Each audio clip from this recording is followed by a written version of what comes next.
അങ്ങ് ഇപ്പം ഗവർണർമാരൊക്കെ ഒരുപാട് പുസ്തകങ്ങൾ എഴുതുന്ന കാലമാണ്. നമ്മുടെ ഗോവയിലെ ഗവർണർ നമ്മുടെയൊക്കെ അടുപ്പമുള്ള PS ശ്രീധരൻപിള്ള 250 പുസ്തകം ക്രോസ് ചെയ്തു. അങ്ങ് ഇതുവരെ 4 പുസ്തകങ്ങൾ നിൽക്കുന്നേ ഉള്ളെന്ന് തോന്നുന്നു. ഒരു ഗോവ വേഴ്സസ് വെസ്റ്റ് ബംഗാൾ വരുമോ? ഞാൻ 73 പുസ്തകങ്ങൾ എഴുതി. 73 എഴുതിയല്ലേ? നമ്മളൊന്നും കാണാതെ പോയത് വായനയില്ലാത്തതിൻ്റെ കുഴപ്പമാണ്. അപ്പോൾ ഞാൻ അങ്ങയുടെ വളരെ ആദ്യമായിട്ട് വായിക്കുന്ന അങ്ങയുടെ നാട്ടുകൂട്ടം എന്നുള്ള നോവലാണ്. പക്ഷേ നല്ല റീഡബിലിറ്റിയുള്ള ഒരു പുസ്തകമായിട്ടാണ് അന്ന് എനിക്ക് തോന്നി. ഞാൻ അന്ന് വിദ്യാർത്ഥിയായിരിക്കുന്ന സമയത്താണ്. അങ്ങ് ഭരിച്ച കൊല്ലം ജില്ലക്കാരൻ തന്നെയാണ് ഞാൻ. എന്നുകൊണ്ട് ഈ പുസ്തകത്തിലെ പറയുന്ന പല പ്രദേശങ്ങളും എനിക്ക് സുപരിചിതമായ സ്ഥലമായതായിരിക്കും ഒരുപക്ഷെ ഒരു താല്പര്യം. അപ്പോൾ എനിക്ക് തോന്നുന്നു അദ്ദേഹം ഒരുപാട് പുസ്തകം എഴുതുന്നത്. ഞാൻ PS ശ്രീധരൻപിള്ളയുമായി നടത്തിയ ഒരു ഇൻ്റർവ്യൂവിൽ അദ്ദേഹത്തോട് ചോദിച്ചായിരുന്നു, ഇത്ര കൂടുതൽ പുസ്തകം എഴുതാൻ സമയം കിട്ടുമ്പോൾ ഡൽഹിയിൽ നിന്ന് ആരെങ്കിലും സംശയിക്കില്ലേ അങ്ങേക്ക് ഗോവയിൽ പരിപാടിയുണ്ടോ ഇല്ലയോ എന്നുള്ളത് എന്ന് ചോദിച്ചിരുന്നു. അപ്പോൾ അദ്ദേഹം തന്ത്രപൂർവ്വം മറുപടി പറഞ്ഞു, ഈസ് ആൻ അഡ്വക്കേറ്റ് യുനോ, അതുകൊണ്ട് അദ്ദേഹത്തിന് മറുപടിക്ക് പിന്നെ പഞ്ഞമില്ലല്ലോ പറഞ്ഞു. എന്നാലും അങ്ങ് ഈ ആനന്ദം കണ്ടെത്തുന്നത് എന്തിനാണ്? ആനന്ദ ബോസാണല്ലോ. എഴുത്തിൽ എനിക്ക് വലിയ ആനന്ദമുണ്ട്. ഈ ഗവർണറായപ്പോൾ പലരും പറഞ്ഞു ഇനി എഴുതാനുള്ള സമയം കിട്ടില്ല എന്ന്. പക്ഷെ അങ്ങനെയല്ല, എഴുതാൻ സമയം വേണ്ട, മനസ്സ് മതി. ഇത് പറഞ്ഞ് ഞാനല്ല. ഞാൻ കൊല്ലത്ത് കളക്ടറായിരുന്നു അങ്ങയുടെ ജില്ലയിൽ. അന്ന് NV കൃഷ്ണവാര്യർ സാറ്, അദ്ദേഹം കുങ്കുമം തൻ്റെ പത്രാധിപരാണ്.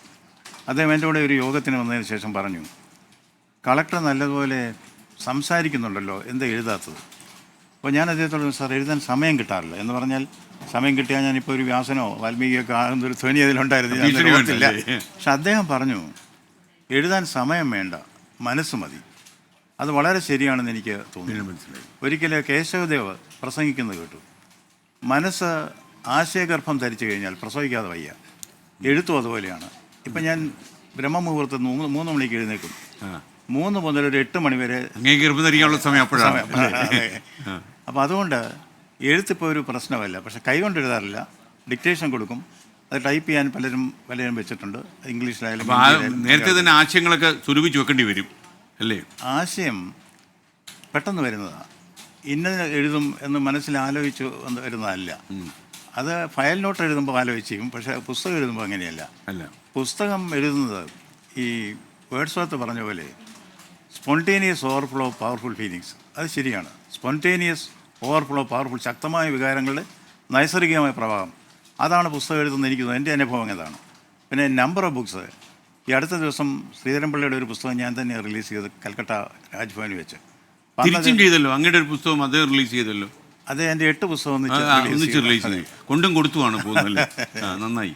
ഒരാൾ അങ്ങോട്ടൊന്ന് റിലീസ് ചെയ്തു, ഇവരാൾ അങ്ങോട്ട്. അല്ല, ഞാൻ ഈ ബംഗാളിൽ അങ്ങ് ഏറ്റുമുട്ടുന്നത് ഒരു വനിതാ മുഖ്യമന്ത്രിയോടാണ്.